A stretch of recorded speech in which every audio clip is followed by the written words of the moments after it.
Hello, my dear friends. Welcome to Mora Academy and welcome to the second lecture on the topic of Introduction to Bookkeeping and Accountancy. पहला lecture अपना 1 तारीख को हो गया था और तब मैंने आपको बहुत सारा अलग अलग थियरी का पार्ट बताया था। तब मैंने बोला था कि आपने एडमिशन लिया है कॉमर्स में और आपका 100 में से 100 मार्क देने वाला सब्जेक्ट का नाम है बुक कीपिंग एंड अकाउंटेंसी।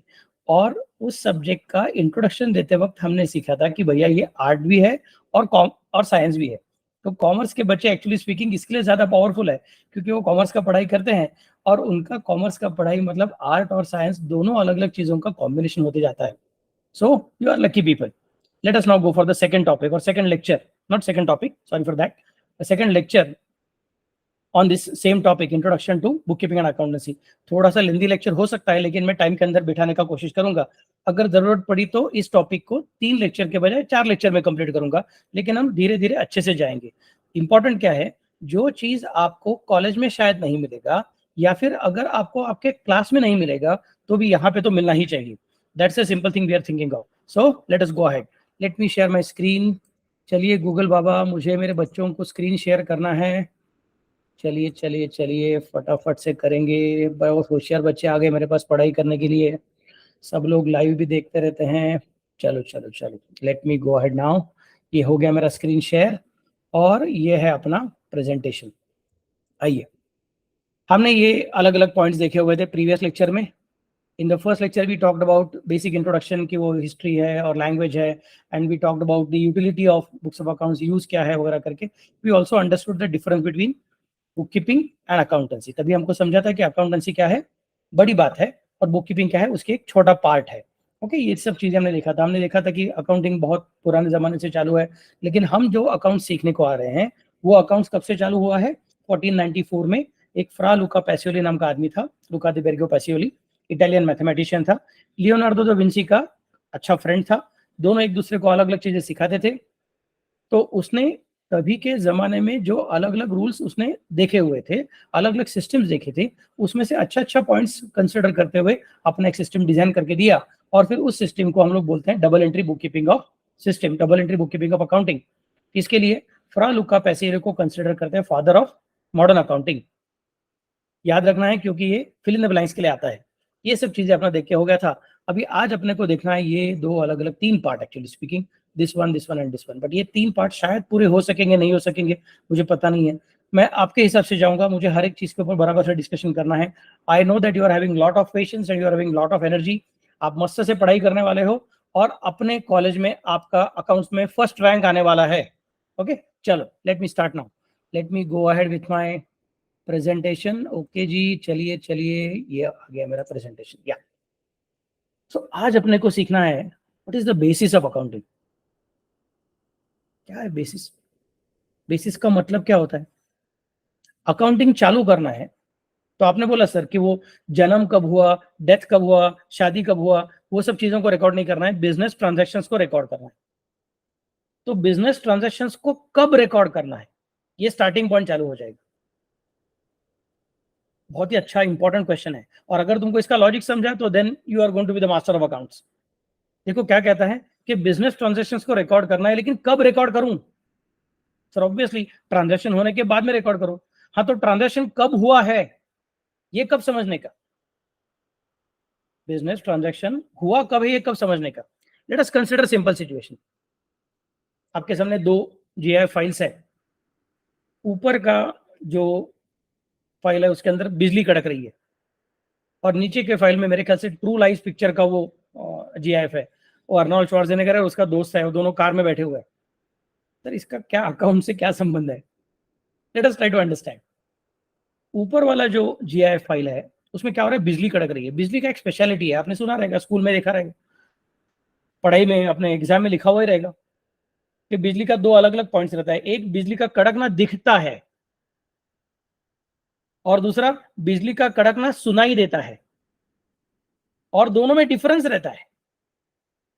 बिजली का कड़कना दिखाई पहले पड़ता है और सुनाई बाद में पड़ता है, क्योंकि the speed of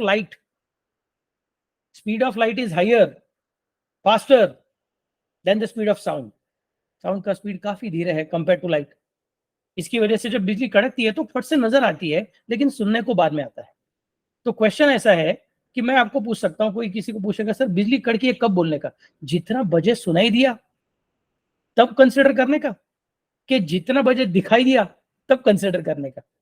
so event तो एक ही है बिजली कड़की, लेकिन वो सुनाई अलग टाइम पे पड़ा था और दिखाई अलग टाइम पे पड़ा था। तो कोई बोलेगा सर नहीं ना, बिजली ना मेरे ख्याल से सुबह और रात को, लेट से रात को 11:01 पे कड़की थी।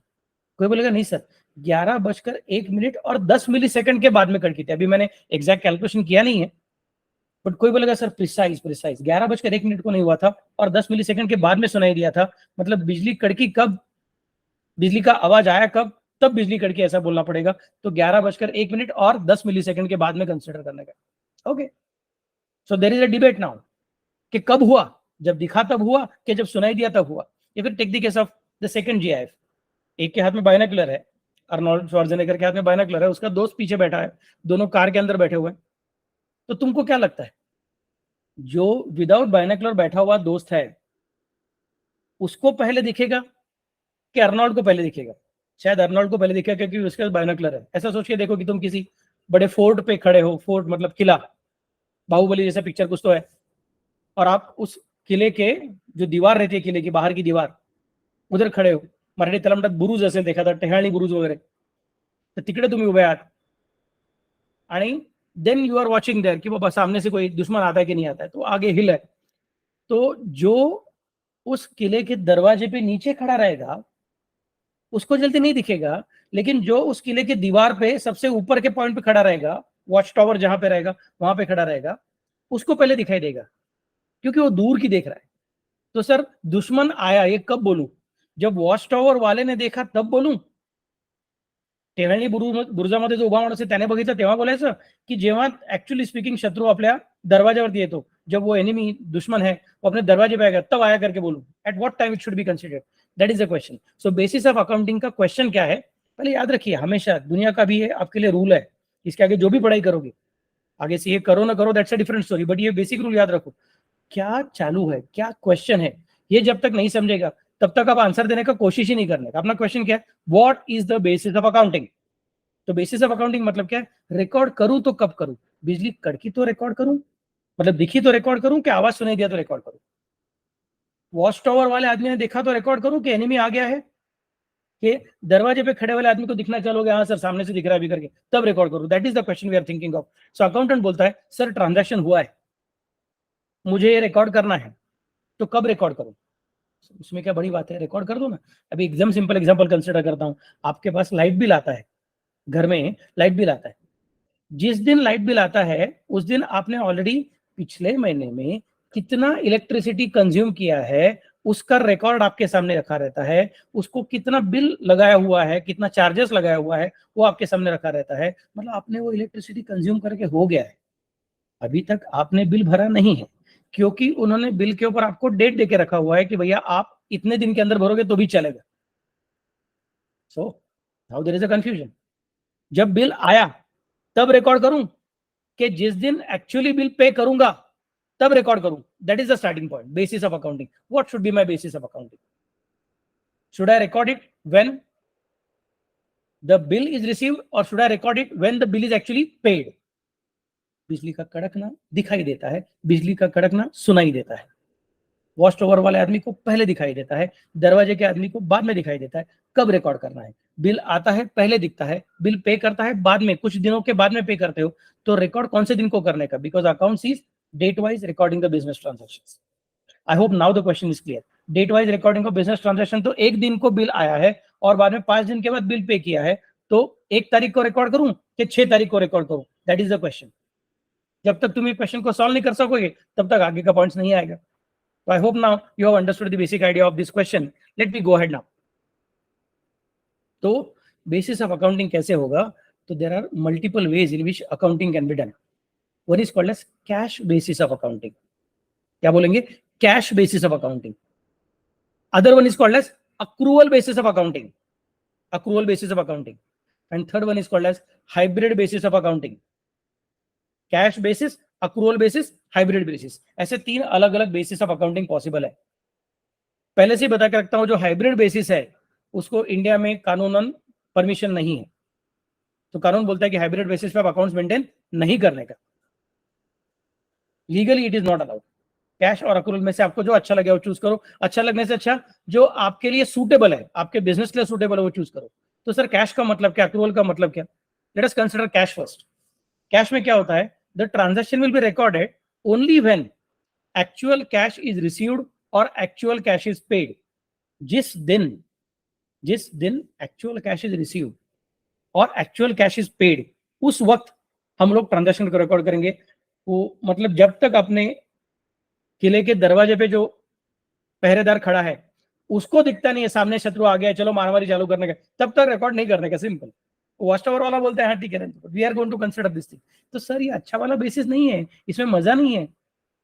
नहीं, ऐसी बात नहीं है, कुछ कुछ ऑर्गेनाइजेशन के लिए कैश बेसिस ही इंपॉर्टेंट है। ऐसा क्यों, बाद में बताता हूं, डोंट वरी। बट पहले समझ लो कैश बेसिस का मतलब क्या है। एक्चुअल कैश रिसीव्ड जिस दिन होगा, एक्चुअल कैश पेड जिस दिन होगा, उस दिन ट्रांजैक्शन रिकॉर्ड किया जाएगा। Revenue is recognised when cash is received and expenses are recognised और recorded when cash is actually paid. Who follows it? It is followed by doctors or lawyers or chartered accountants or even not for profit organizations. Sir इनका क्या speciality है, doctors, lawyer, chartered accountant लोग का, ऐसा क्यों करते हैं cash basis? Sir ये तो बड़े पढ़े लिखे लोग हैं, इनको पता रहना चाहिए। वॉच टावर वाले का चीज अच्छा, ज्यादा अच्छा रहता है, वो जल्दी समझ में आता है। दरवाजे वाले चीज का तो बाद में समझ में आता है। तो सर उसका बात सुनना चाहिए था। मतलब जिस दिन आपको समझ में आ गया कि पैसा आने वाला है उस दिन रिकॉर्ड कर दो। मैं बोलूंगा नहीं, डॉक्टर का वही प्रॉब्लम है।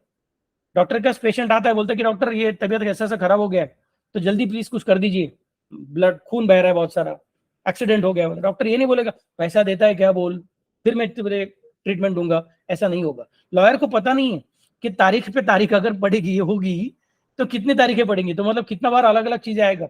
सामने वाले पार्टी का भी वकील रहेगा, वो भी अलग अलग दलील पेश करेगा, तो केस शायद लंबा चलेगा, तो ज्यादा बिल आ सकता है। तो कितना बिल अभी तक पता नहीं है, और बाद में जब बिल आएगा तो भी क्लाइंट वो बिल को पे कर सकेगा इसका गारंटी नहीं है।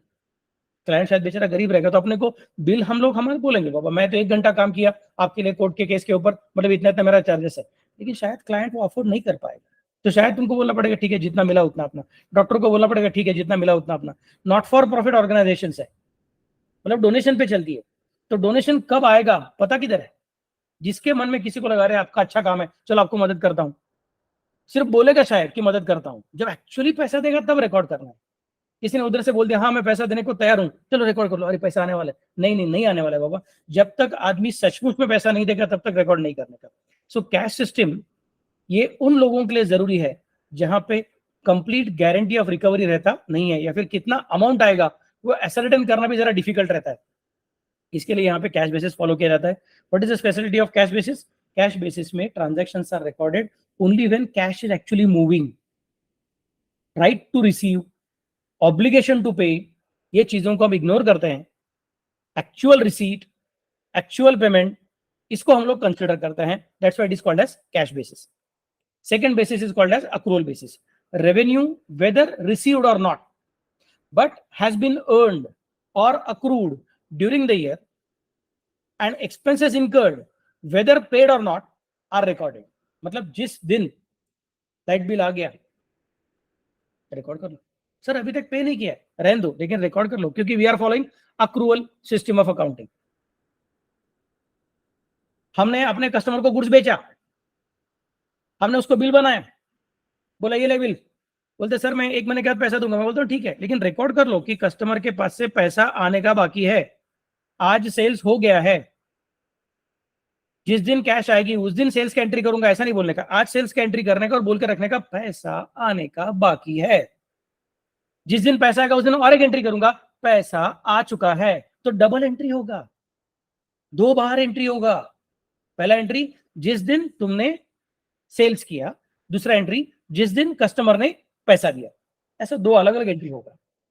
कैश बेसिस में झंझट नहीं है, जिस दिन पैसा आएगा उस दिन सेल्स का एंट्री, टेंशन ही नहीं चाहिए, क्योंकि अपने को पता नहीं है ना भाई कस्टमर देगा कि नहीं देगा। जब तुम गुड्स बेचते हो, ट्रेड करते हो, मैन्युफैक्चरिंग कंपनी है, ट्रेडिंग कंपनी है, इंपोर्ट एक्सपोर्ट का कंपनी है, तो जनरली तुम अक्रूवल बेसिस फॉलो करोगे। और अगर तुम सर्विस देने वाले डॉक्टर, लॉयर, चार्टर्ड अकाउंटेंट या फिर लोगों की मदद पे चलने वाले एनजीओ ऐसे रहोगे तो इन दैट केस तुम लोग कैश सिस्टम को फॉलो करोगे। मतलब कोई बोलेगा सर जब बिजली का सिर्फ चमकाहट दिखी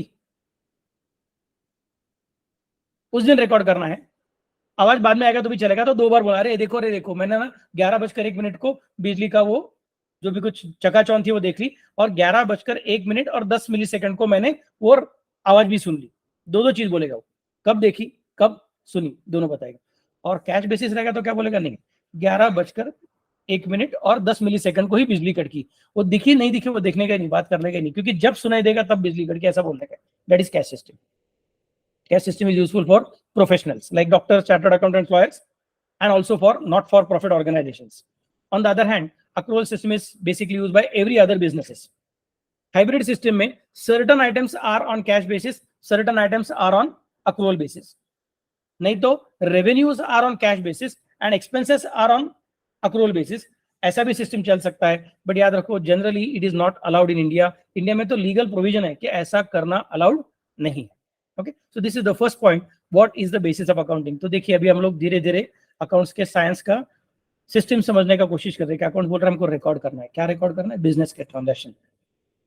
तो रिकॉर्ड कैसे कर सकते हो, एक तो जब एक्चुअल कैश का मूवमेंट होगा, या फिर दूसरा कैश का मूवमेंट होने का हक या फिर जिम्मेदारी क्रिएट होगा। जब तुम एक्चुअल कैश के मूवमेंट के हिसाब से देखोगे तो तुम्हारा जब कैश जाएगी या फिर आएगी तब एंट्री होगा, और जब तुम राइट या फिर ऑब्लिगेशन के हिसाब से एंट्री करोगे तो आपका डबल एंट्री हो जाएगा। Number 1 the entry at the time of right, and number 2 entry at the time of movement of cash, entry at the time of obligation and entry at the time of movement of cash. I hope it is clear. Confuse हुआ रहेगा तो क्या करने का आपको पता है, बाद में एक बार लेक्चर पूरा होने दो, फिर से वीडियो को विजिट करना है और यहाँ पे रिपीट रिपीट करते रहना है, तो it will be easy for the purpose of understanding. Basis of accounting, बहुत खतरनाक पॉइंट अपना पूरा हो गया है। चलो मेरे होशियार बच्चों आगे जाते हैं। तो पहला पॉइंट तो पूरा हो गया, अब दूसरा पॉइंट है सर ये अकाउंट्स में और कुछ चाहिए क्या आपने को? Yes yes yes, we want qualitative characteristics of accounting information. मतलब अकाउंट्स आपका अमाउंट को रिकॉर्ड करने वाला है, अकाउंट्स आपका ट्रांजैक्शन को रिकॉर्ड करने वाला है, अकाउंट्स आपका प्रॉफिट बताएगा, लॉस बताएगा, एसेट्स बताएगा, लायबिलिटीज बताएगा। अच्छी बात है, लेकिन भूलना मत कि आपके अकाउंट्स के ऊपर कुछ क्वालिटेटिव एक्सपेक्टेशंस भी है। Sir what is the meaning of qualitative expectation? आपने सिंपल देखा रहेगा, आपके स्कूल में कभी कभी टीचर बोलती है, कॉलेज में भी अभी आगे बोलने वाले रहेंगे, जो बच्चा है ना बहुत होशियार बच्चा है, लेकिन उसका क्वालिटी खराब है, वो कैसे भी इनडिसिप्लिन बिहेवियर करता है, मतलब मार्क्स अच्छा लाता है लेकिन बिहेवियर में गड़बड़ है।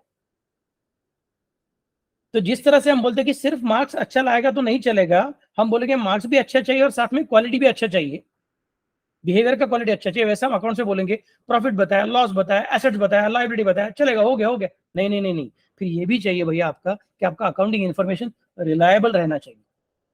मतलब आप, मैं बोलूंगा ठीक है प्रॉफिट हुआ है ना, चलो बताओ मुझे कि यार ये जो तुमने प्रॉफिट का अमाउंट बताया है उसके अंदर सेल्स इतना दिखाया हुआ है, तो सेल्स का अमाउंट किधर से है? तुम बोलते सर मेरे पास वो जर्नल और लेजर नाम का चीज है ना, वो बुक कीपिंग के बाद में तैयार होता है।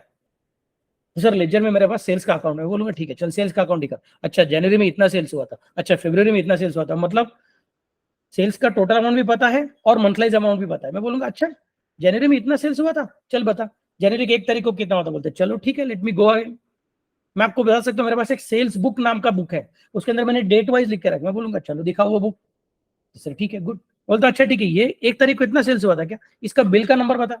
ठीक है सर दिखा देता हूँ बिल का नंबर। बोलता ये बिल का नंबर है क्या, चल बिल का कॉपी दिखा। बोलता सर ये देखो बिल का कॉपी है। बोलता अच्छा ठीक है ये पार्टी का नंबर बता, नाम बता, किसको गुड्स बेचा हुआ है, उसका फोन नंबर बता, उसको ईमेल एड्रेस बता।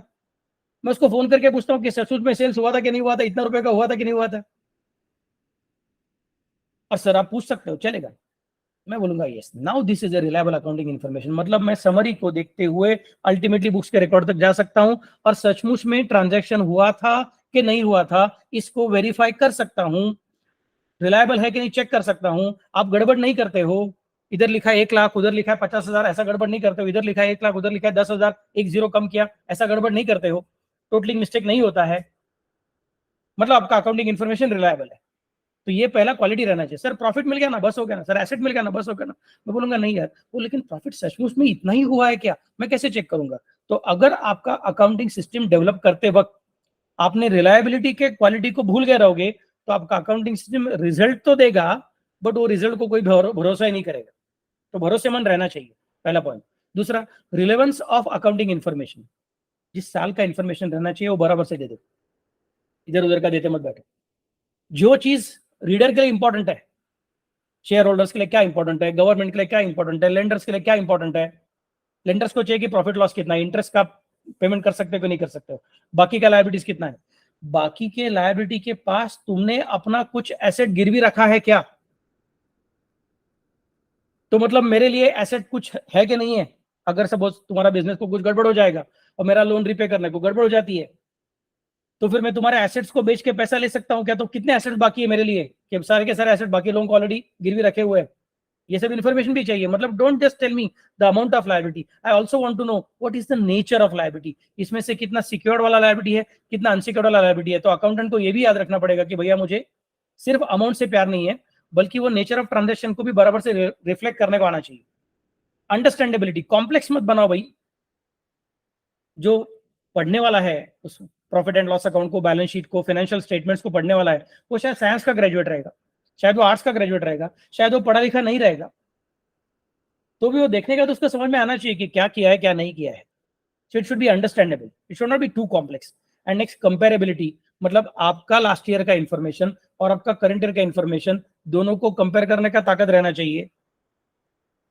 आपका इस साल का इंफॉर्मेशन, आपके जैसे दूसरे बिजनेस का इस साल का इंफॉर्मेशन, दोनों को कंपेयर करने का ताकत रहना चाहिए।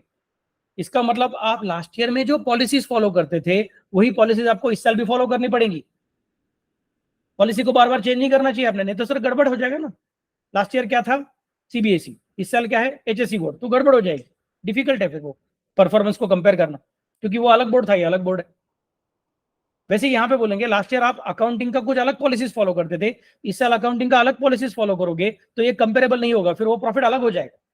और ये प्रॉफिट अलग होने का कारण सिर्फ आपके बिजनेस में आपने किए हुए ट्रांजैक्शन नहीं रहेंगे, शायद आपके चेंजेस ऑफ अकाउंटिंग पॉलिसी की वजह से भी आपका प्रॉफिट बढ़ के दिखता है, नहीं तो कम होके दिखता है, ये भी हो सकता है।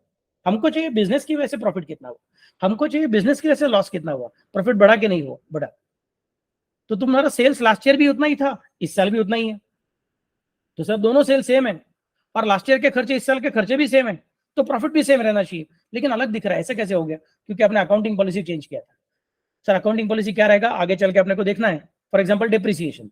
सर डिप्रिसिएशन मतलब क्या, आएगा आएगा टेंशन मत लो, आगे सिखाऊंगा, बट अभी सिर्फ बता के रखता हूँ। डिप्रिसिएशन नाम का एक कंसेप्ट रहता है, उसमें हम लोग पॉलिसी चेंज कर सकते हैं, पॉलिसी चेंज किया तो तुम्हारा डिप्रिसिएशन का अमाउंट चेंज होता है और फिर तुम्हारा प्रॉफिट चेंज हो सकता है। नहीं तो स्टॉक का वैल्यूएशन करने का पॉलिसी को हम चेंज कर देंगे। स्टॉक मतलब क्या, क्लोजिंग स्टॉक, गुड्स जो लाया तो था, बनाया तो था, लेकिन बेचा नहीं, अभी तक अपने हाथ में ही पड़ा हुआ है, that is our closing stock.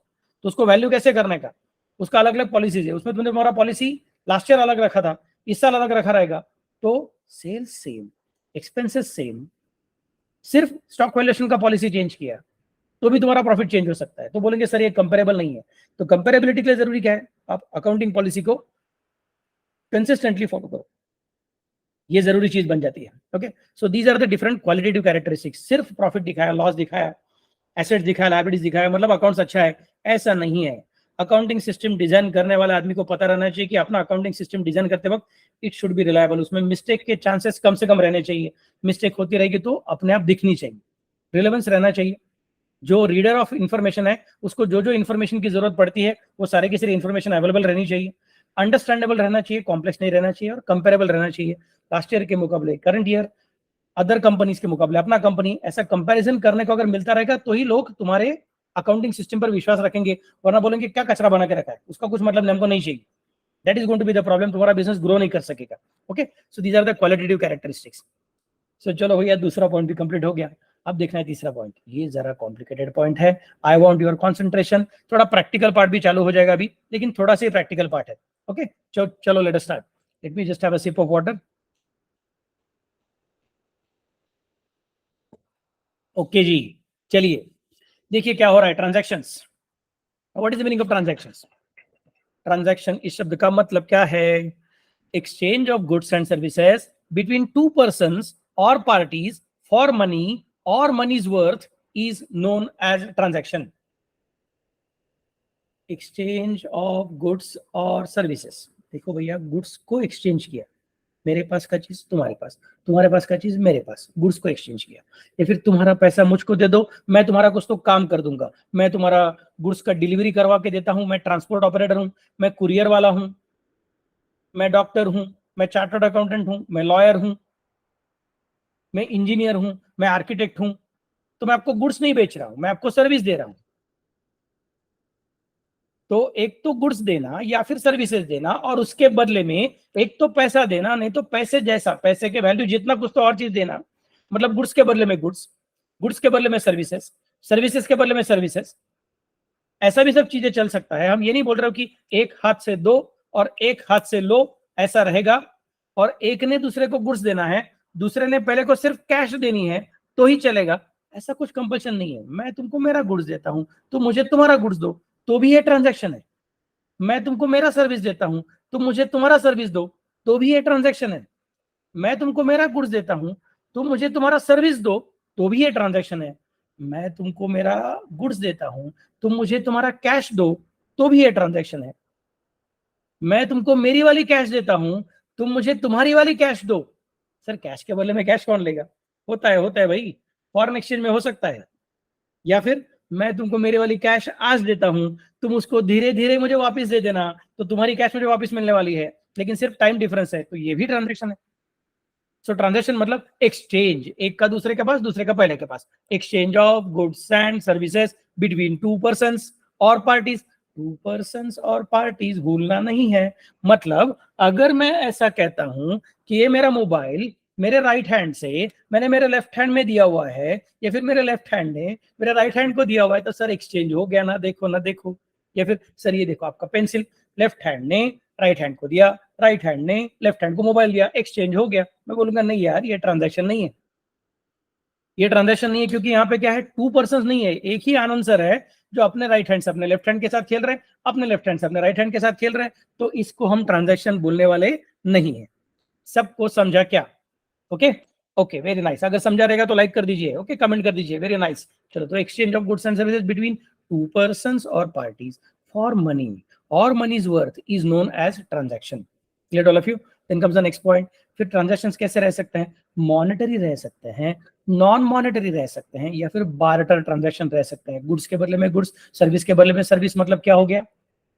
Barter transaction हो गया। मॉनेटरी ट्रांजैक्शंस मतलब क्या है? पैसे के बदले में गुड्स या फिर पैसे के बदले में सर्विसेज। और नॉन मॉनेटरी ट्रांजैक्शन मतलब जहां पे पैसे का इन्वॉल्वमेंट ही नहीं है, नॉर्मल ट्रांजैक्शन कर दिया भैया, किसी को डोनेशन दे दिया वगैरह, अलग अलग चीजें हो जाती है। Okay, so transactions which involve an exchange of money और money's worth directly or indirectly is called as monetary transaction.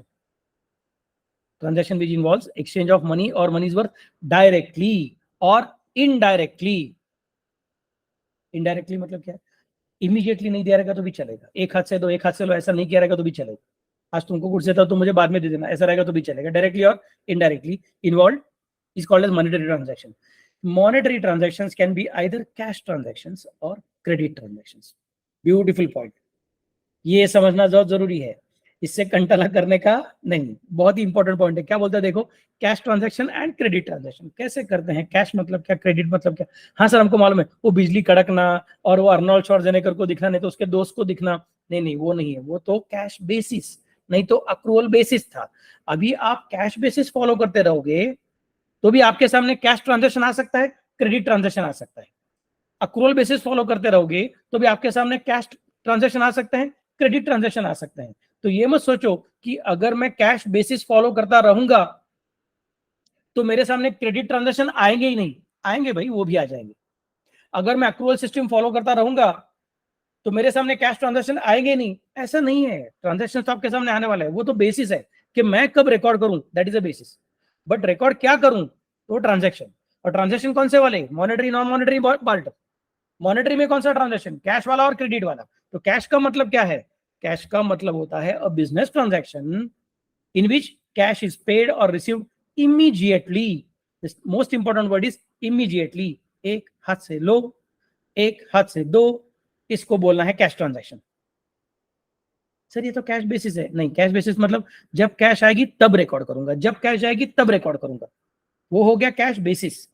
Record कब करूंगा? मैं अभी ये नहीं बोल रहा हूं कि रिकॉर्ड कब करूंगा, मैं बोल रहा हूं ये जो कर रहा हूं वो क्या है, ये कैश ट्रांजैक्शन है कि क्रेडिट ट्रांजैक्शन, ये पूछ रहा हूं। रिकॉर्ड कब करोगे वो बाद में, बट ये जो हो रहा है मेरे साथ वो कैश ट्रांजैक्शन है कि क्रेडिट ट्रांजैक्शन। मैं बोलूंगा सर एक हाथ से दो एक हाथ से लो, ऐसा ट्रांजैक्शन हुआ रहेगा तो ये कैश ट्रांजैक्शन है। Immediately is the most important word इसको भूलने का नहीं है. Let me underline the same. किधर गया मेरा पेन? हाँ जी, पेन आ गया है. और इधर मुझे इमीडिएटली शब्द से बहुत प्यार है. Okay, immediately. इमीडिएटली जब ये इमीडिएटली होगा तो in that case it will be called as cash transaction. Okay, next part. Credit transaction is one in which cash is not paid or received immediately at the time of transaction, but it is paid or received at some later date, at some subsequent date. अगर ऐसा होता रहेगा तो it will be considered as credit transaction. तो cash के लिए जरूरी क्या है? कैश का पेमेंट इमीडिएट होना चाहिए, उसी वक्त होना चाहिए. और क्रेडिट में क्या होता है? बाद में पेमेंट हुआ तो भी चलेगा. That is called as credit transaction. Non monetary transaction मतलब a transaction which does not involve any exchange of money और मनीज वर्थ डायरेक्टली और indirectly are called as non monetary transaction. जिसमें आज भी कल भी पैसे का लेन देन होने वाला नहीं है, या फिर पैसे जैसे किसी चीज का लेन देन होने वाला नहीं है, तो उसको नॉन मॉनेटरी ट्रांजैक्शन बोलेंगे. एंड लास्ट पार्ट, बार्टर मतलब क्या है? ये आपको इकोनॉमिक्स में फिर से बार सीखने वाले हो. Barter exchange is the oldest type of market. यहाँ पे हम बोलते हैं exchange of one thing against another is called as barter transaction. तो these are the different ways in which transactions take place. अभी एग्जाम में कितना तो बार क्वेश्चन आता है कि बताइए भैया ये कैश ट्रांजैक्शन है कि क्रेडिट ट्रांजैक्शन है.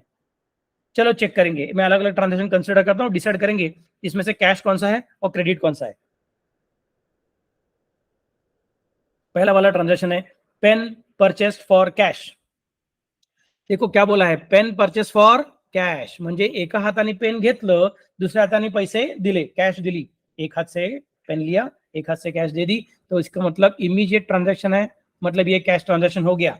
ये क्रेडिट ट्रांजैक्शन नहीं है. I hope it is clear to all of you. This is not a credit transaction, this is a cash transaction. Next, travelled by rickshaw और बाय बस.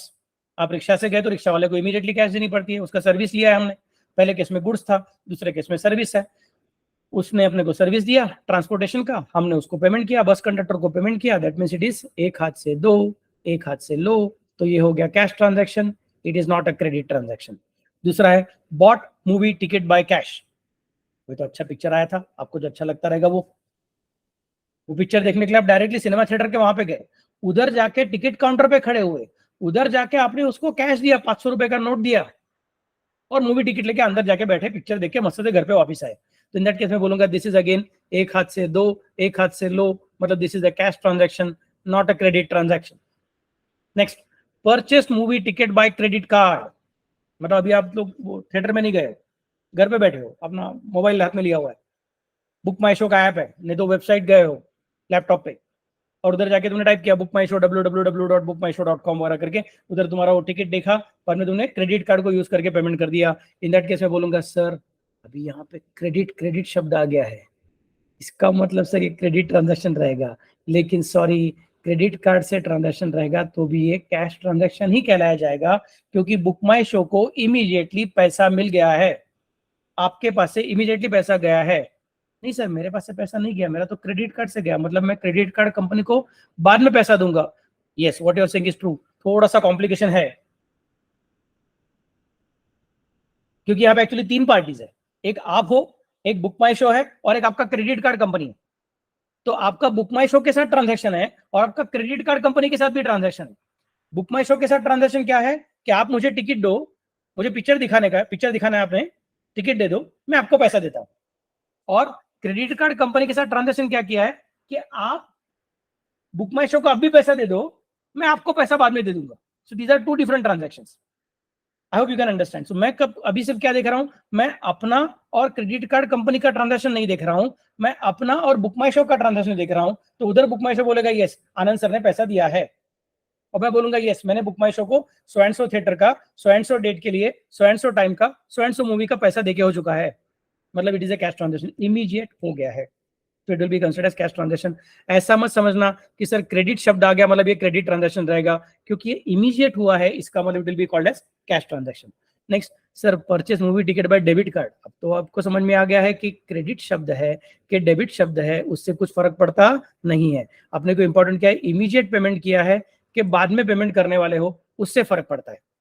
Next, paid school और college और class fees either bye NEFT और bye RTGS. Sir ये NEFT क्या है, RTGS क्या है? बेसिकली ऑनलाइन बैंकिंग के ट्रांजैक्शन है. थोड़ा आगे जाओगे आप लोग, इकोनॉमिक्स सीखोगे और ओसीएम सीखोगे, तो वहां पे उसका आपको फुल फॉर्म देखने को मिलेगा और उसमें क्या फर्क है वो भी देखने को मिलेगा। National electronic fund transfer and real time gross settlement, ऐसे उसके फुल फॉर्म होते हैं। लेकिन अभी अपना अकाउंट्स का लेक्चर चालू है, मैं उसके बारे में अभी बात नहीं करता हूँ। Let me think about the basic logic के। आज मैं स्कूल के वेबसाइट पे गया, उनको मैंने, या फिर क्लास के वेबसाइट पे गया, उनका ऐप रहेगा, उधर मैंने पेमेंट कर दिया, कॉलेज को मैंने फीस पे कर दिया। कैसे? एनईएफटी ने तो आरटीजीएस से पेमेंट कर दिया, शाबाश। तो इमीडिएट पेमेंट हो गया है, इसका मतलब will be called as cash transaction and not a credit transaction. Paid to the milk vendor by GPay और भीम और फोन पे। अब घूमने को गए थे, मम्मी ने फोन करके बोला, अरे घर पे आते आते ना दूध लेके आना, वो सुबह जो दूध आया था वो खत्म हो गया है, आधा लीटर का एक पैकेट लेके आना। ठीक है मम्मी, पैसा तो अभी तेरा जीपे में से पैसा दे दे, बाद में घर पे आने में मेरे से पैसे ले रहे। तुमने बोला ठीक है, तो तुम दुकानदार के पास गए, उसको तुमने बोला आधा लीटर दूध देना, उसने क्या बोला 26 रुपया 27 रुपये जो रहेगा वैसा, आपने उसको जीपे से पेमेंट कर दिया। एक हाथ से लो एक हाथ से दो तो चलेगा सर, कैश नहीं गई यहाँ, लेकिन सर हमने तो मोबाइल फोन को यूज किया है, चलेगा, still it is considered as a cash transaction. ऐसा मत सोचो सर जीपे से क्या तो जीपे ट्रांजैक्शन, नहीं, it is still counted as a cash transaction. Next one, paid to plumber by cash और बाय बेयरर चेक। अपना घर का कुछ तो प्लम्बिंग का काम प्रॉब्लम था, वॉश बेसिन में प्रॉब्लम हो गया था, किचन का सिंक में प्रॉब्लम हो गया था, हमने प्लम्बर को बुलाया, उसने काम करके दिया, एक तो हमने उसको कैश दे दिया, कैश दिया तो काम ही खत्म, कैश ट्रांजैक्शन। नहीं सर वो तभी ना घर पे कैश कम थे, हमने बोला चल तेरा फोन दिखा, क्यूआर कोड दिखा, स्कैन करता हूँ, फट से जीपे भीम ऐप से पेमेंट कर देता हूँ, फोन पे क्या तुम्हारा रहेगा और पेटीएम उससे पेमेंट कर देता हूँ। बोलते सर मेरा ना वो फोन में गड़बड़ है, आज मैं फोन लाने को भूल गया, नहीं तो फोन में जरा प्रॉब्लम है, उसका कांच टूट गया है तो दिखता नहीं। मैं बोला ठीक है चलो अभी क्या करने का, मेरे पास घर पे तो कैश नहीं है अभी, हो जा, तूने एकदम फट से अमाउंट बोला है तो ऐसा करना, मैं तुझे बेरर चेक देता हूँ, और तू जाते जाते हमारा घर के थोड़ा आगे जाओगे तो वहां पे हमारा बैंक है, उधर जाए तो चेक इन कैश कर ले। बोलता है ठीक है सर मैं करता हूँ। तो तुमने उसको क्या दे दिया, बेरर चेक दे दिया। अब वो चेक लेने वाला है, अब आपके बैंक में जाएगा, खुद के बैंक में नहीं जाएगा, बेरर चेक है, खुद के बैंक में नहीं जाएगा, बेरर चेक है, वो आपके ही बैंक में जाएगा, आपके बैंक के आपके ही ब्रांच में जाएगा, दूसरे ब्रांच में जाना अलाउड नहीं है उसको। उधर जाके काउंटर पे वो चेक देगा, टोकन नंबर लेगा, थोड़ा देर के लिए राह देखेगा, टोकन नंबर बुलाया जाएगा, पुकारा जाएगा तो वो टोकन नंबर देगा, कैश लेगा, घर पे चला जाएगा। तो हमने कैश नहीं दिया, हमने उसको बेरर चेक दिया, हमारे बैंक ने उसको कैश दिया, तो भी बोलूंगा सर एक हाथ से दो एक हाथ से दो, ऐसी बात है, इसका मतलब it is a cash transaction, भले ही तुमने चेक दिया रहेगा तो भी ये कैश ट्रांजैक्शन ही है। Paid society maintenance by cross cheque. अपना सोसाइटी है जहां पे हम रहते हैं, उसका हर मंथ का मंथली मेंटेनेंस रहता है, वो हम लोग पे कर रहे हैं, और कैसे पे कर रहे हैं, it is paid by not bearer cheque now, like plumber वाला चीज नहीं है, ये क्रॉस चेक दिया है, मतलब वो चेक का left hand side top corner में हमने दो पैरेलल लाइन ड्रॉ किया हुआ है, दो पैरेलल लाइन ड्रॉ करके हमने वो चेक सोसाइटी के नाम से बना के दे दिया। अभी सोसाइटी का जो ट्रेजरर रहेगा वो चेक को लेगा और बाद में बैंक अकाउंट में भरेगा। सोसाइटी का ट्रेजरर आपके ब्रांच में जाने वाला नहीं है, उधर जाके टोकन नंबर लेने वाला नहीं है, उधर से पैसा लेके आने वाला नहीं है, वो सोसाइटी का बैंक अकाउंट जिस ब्रांच में रहेगा उस ब्रांच में जाएगा, उधर आपने दिया हुआ चेक डिपॉजिट करेगा सोसाइटी के अकाउंट में, और फिर बैंक आपके बैंक को बोलेगी, सोसाइटी की बैंक आपके बैंक को बोलेगी कि आनंद सर ने अपने अकाउंट से इतना पैसा सोसाइटी को दिया हुआ है, प्लीज ये सोसाइटी के अकाउंट में ट्रांसफर कर दो, बैंक को बैंक ट्रांसफर हो जाएगा। मैं बोलूंगा लेकिन फिर भी it will be considered as a cash transaction not as a credit transaction, क्योंकि तुमने एक हाथ से लो एक हाथ से दो का काम किया हुआ है, तुमने इमीडिएट पेमेंट किया हुआ है, सब्सिक्वेंट पेमेंट नहीं है। Next, paid society maintenance by post dated cheque. This is a new point. Cheques can be of two type और थ्री टाइप एक्चुअली स्पीकिंग। एक करंट डेटेड चेक, जिस दिन चेक बना रहा हूं उस दिन का डेट डाल दिया तो वो क्या बन गया, करंट डेटेड चेक बन गया। एक एंटेडेटेड चेक, एएनटी, मतलब पुराने दिन का, पुराने तारीख का कुछ तो डेट डाल के मैंने चेक दे दिया, तो आज मैं चेक बना रहा हूं लेकिन मैं डेट डालूंगा कौन सा, मे बी 1 जून का, तो ये पुराना वाला डेट का चेक हो गया। आज का डेट का चेक मैं तुमको अगर आज देता हूं तो तुम उसको आज इमीडिएटली यूज कर सकते हो, पुराना चेक मैं तुमको आज देता हूं तो भी तुम आज उसको यूज कर सकते हो। पुराना चेक मतलब थोडा वो बासी चपाती जैसा आहे, पण मराठीत काय म्हणतो, शिळी पोळी बनवली आहे, शिळी चपाती आहे तसं आहे, पण शिळी असेल तसं आपण खाऊ शकतो की, सकाळी बनवलंय संध्याकाळी खातोच की, काल रात्रीची पोळी आज खाऊ शकतो का, खाऊ शकतो की, सेम लॉजिक यहाँ पे आएगा। तो कल बनाया चेक है आज चलेगा कि हाँ आज भी चलेगा, लेकिन सर वो ना 2 महीना पहले चपाती बना के रखा था, एक टिफिन में बना के रख दिया था और टिफिन बंद करके रखा था और साइड में रख दिया था, भूल गए थे, आज देखा रहे क्या यार टिफिन में क्या है करके, उसके अंदर वो 2 महीना पहले का चपाती, अभी खा सकूंगा क्या, तो चपाती खाना अलाउड नहीं है आपको। 2 महीना क्या, मैं बोलूंगा 2 दिन भी हो गया रहेगा तो अभी खाना अच्छी बात नहीं है, सेहत के लिए खराब है। चेक के बारे में हम बोलेंगे, it will become a stale cheque after 3 months. चपाती के लिए आफ्टर मैक्सिमम 2 डेज, 2 डेज भी ज्यादा ही होगा, it depends on which climate you are staying, उसके हिसाब से स्टेल हो जाएगा। बट चेक के लिए 3 months can be considered as, 3 महीने पहले का चेक आज तक भी चल सकता है, बैंक बोलेगा ठीक है हम इसको एक्सेप्ट करते हैं। 4 महीना पहले का, 5 महीना पहले का, 6 महीना पहले का चेक रहेगा तो बैंक बोलेगा नहीं ये स्टेल चेक है यार, आप कब का चेक लेके आ रहे हो, हम इसको एक्सेप्ट करने वाले नहीं, हम ऑनर नहीं करेंगे। तो 2 चेक मैंने आपको बताया, करंट डेटेड और एक पास्ट का, पास्ट एंटे डेटेड चेक, और दूसरा होता है पोस्ट डेटेड चेक, मतलब मैं चेक आज ही बना रहा हूं, चेक आज बना रहा हूं, आज तुमको दे रहा हूं, लेकिन चेक के ऊपर डेट कौन सा डाला है, आज से 2 महीने बाद में का डेट डाला है, पहले का नहीं, बाद में का, after 2 months from today, not before 2 months from today. ऐसा डेट चेक रहेगा तो उसको बोलने का है पोस्ट डेटेड चेक। तो तुम्हारे हाथ में चेक आज गया भी रहेगा ना, तो भी तुम आज ना टोकन लेने के लिए किधर जा सकते हो, ना खुद के बैंक अकाउंट में पैसा डिपॉजिट करने को जा सकते हो, वो चेक डिपॉजिट करने को जा सकते हो। बैंक बोलेगा नहीं ये डेट पहले आने दो, उसके बाद में इसको हम लोग एक्सेप्ट करेंगे। तो मतलब this transaction will become a credit transaction, this is not a cash transaction. I hope it is clear to all of you. Immediate payment हुआ तो सर इमीडिएट दिया ना चेक सामने, तो हो गया ना इमीडिएट, लेकिन वो यूज ही नहीं कर सकता है ना अगले 2 महीने तक, मतलब उसको पैसा यूज करने को नहीं मिलेगा, that means it will be considered as a credit transaction. Next part, purchase grocery on account and paid by cash after 1 month. आईने काय सांगितलं, ते घराजवळ किराणा मालाचं दुकान आहे, ग्रोसर शॉप आहे, तिकडे जा आणि ही वाणसामानाची यादी आहे ती देऊन टाक, त्याला सांग की घरी पाठवून दे, नंतर 1 महीने पैसे देते। सो खाते में लिख दो, हमारे अकाउंट में लिख दो करके बोल दिया है।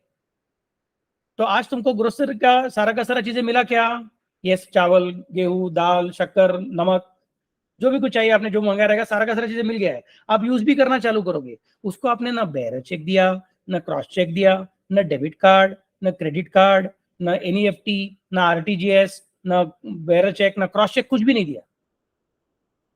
उसने सिर्फ आपके खाते में लिख के रखा, अच्छा और मिस्टर सो एंड सो उनके खाते में इतना इतना महीने का है, बस बाकी कुछ नाही।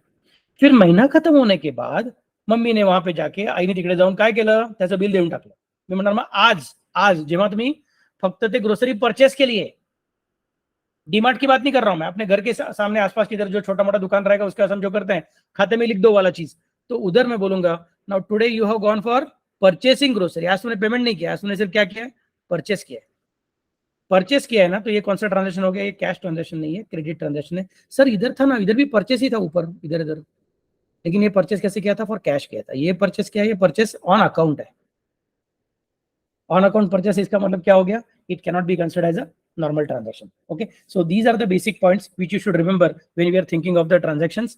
Let me consider here, देखिए मॉनेटरी ट्रांजेक्शन कैसे रह सकते हैं, कैश रह सकते हैं, क्रेडिट रह सकते हैं। कैश और क्रेडिट में फर्क क्या है, जब इमीडिएट हम उसके पास से कुछ लेते हैं, हम उसको कुछ देते हैं, उसने जो हमको दिया है हम फट से यूज कर सकते हैं, हमने जो उसको दिया वो फट से यूज कर सकता है, तो ये क्या बन गया, कैश ट्रांजेक्शन। उसने हमको दिया, हम तो यूज कर सकते हैं, बट हमने उसको जो दिया उसको यूज करने को इमीडिएटली नहीं मिलेगा, he have to wait for some time, और हम उसको बाद में ही देंगे। एक तो हम उसको बाद में ही देंगे, या फिर उसको आज देंगे तो भी जो देंगे वो इमीडिएटली यूज नहीं कर पाएगा, मैं बोलूंगा फिर it will become considered as credit transaction. I hope it is clear to all of you. Very important point. Don't forget about all these different things. These are the most important points of your understanding of business transactions. Okay. So हमने क्या देखा, accounting का basis देखा. There are basically 2 different bases of accounting. One is cash basis, one is accrual basis. Third one is there, that is called as hybrid, but it is illegal in India, तो उसको छोड़ दो। बाद में हमने देखा qualitative characteristics of accounting, और बाद में अभी हमने देखा कि ट्रांजैक्शंस के तरीके कौन से रहते हैं, और उसमें से सबसे इंपॉर्टेंट कैश का मतलब क्या और क्रेडिट का मतलब क्या। इमीडिएट रहेगा तो कैश और सब्सिक्वेंट रहेगा तो credit. So this is where I am going to stop the lecture. Actually speaking मुझे बहुत सारा सिखाने का था इसमें आज का लेक्चर में, लेकिन it will take some time. तो अगला जो डेफिनेशंस है वो कल के लेक्चर में डिस्कस करता हूँ। तो तब तक क्या करना है, जहां जहां पे कंफ्यूजन हुआ रहेगा वो फिर से रिपीट करना है, रिवाइंड करवाना है, दोस्तों के साथ शेयर करना है। अगर आपको डिफिकल्टी क्या रहेगा तो कमेंट में डाल दो और लाइक करो, शेयर करो। Okay, so let me end the lecture here, see you tomorrow, bye bye.